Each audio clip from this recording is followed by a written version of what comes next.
As the popularity of video games has skyrocketed in recent years, questions have been raised about how video games affect the brains and behaviors of those playing them.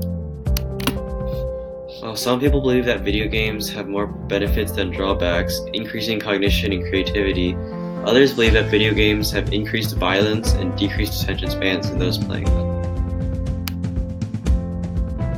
At first glance, it may seem that video games are simply for leisure, but they do in fact have many positive benefits. Research done by Vikrant Vijay and colleagues in the Proceedings of the National Academy of Sciences has shown that playing video games can increase perception, attention, and cognition in those playing them. Researchers have also observed that playing violent video games can provide players with an aggression-reducing catharsis, potentially decreasing violence as opposed to increasing it. Another positive benefit of video games is video games in an educational context. Using video games to help teach children can make learning more stimulating and interesting for students and teachers alike. In addition, presenting learning in fun and innovative ways can increase the probability that students become interested in the topic. For games such as World of Warcraft, where players must solve puzzles and problem solve in order to complete tasks and defeat enemies, researchers have observed an increased capacity to solve problems and also increased creativity.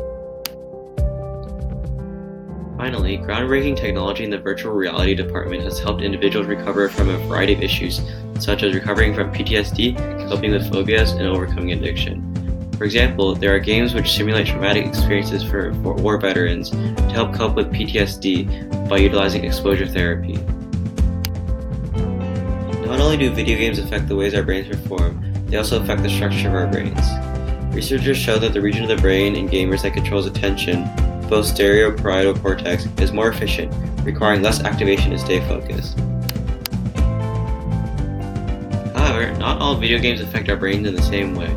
A study found in molecular psychiatry stated that individuals who played Super Mario, an adventure game, gained gray matter in their hippocampus, while players who played action video games over the same period of time lost gray matter in their hippocampus.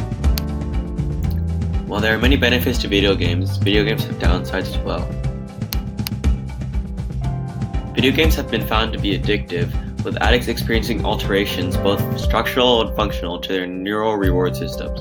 The brain responses of these addicts when exposed to game-related cues resemble those of addicts with different addictive disorders, such as drug addicts. As previously mentioned, action video games cause players to lose gray matter in their hippocampus.